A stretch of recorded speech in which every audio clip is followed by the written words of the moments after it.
All right, next he says, Bradley, if I change a Google site, does the Google site DA, domain authority, carry over to the custom domain? No, it does not.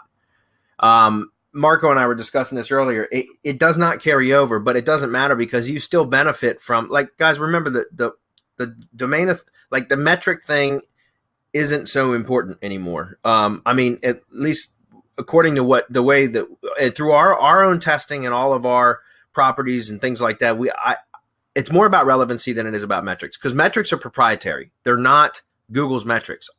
Moz's domain authority, page authority metrics, they're proprietary. Majestic's trust flow and topical trust flow, citation flow, and citation flow, those are also proprietary metrics.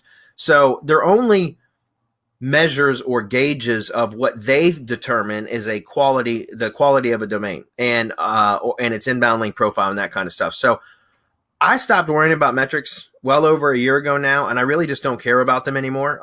But specifically to mapping a custom domain to a Google site domain, you won't get the metrics carrying over. Again, I could care less about the metrics, but you will get benefit.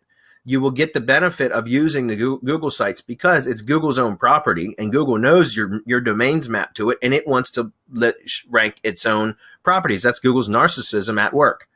And I know because I've proved this across several different tests, some of which are in like the RYS Academy local case study, but where I mapped a custom domain over to a Google site and ranked it in the maps pack almost overnight. And just using the Google sites. It's a horrid site. The site looks awful, but it's ranking, and it's been ranking, and I haven't had to do anything else to it. So, again, you will benefit from mapping the domain over. The domain metrics won't care. Marco, I know you probably wanted to comment on that. Am I right? The only thing that I would add is what we're looking for is the canonical. That's it.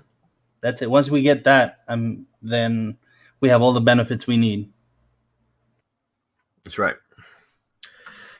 And what you'll notice is when you do map a custom domain to a Google site, you'll still be able to see the site on both URLs, your own custom domain and the Google Sites domain. And if you look at the page source, you'll see that the canonical is set from the Google site over to the custom domain.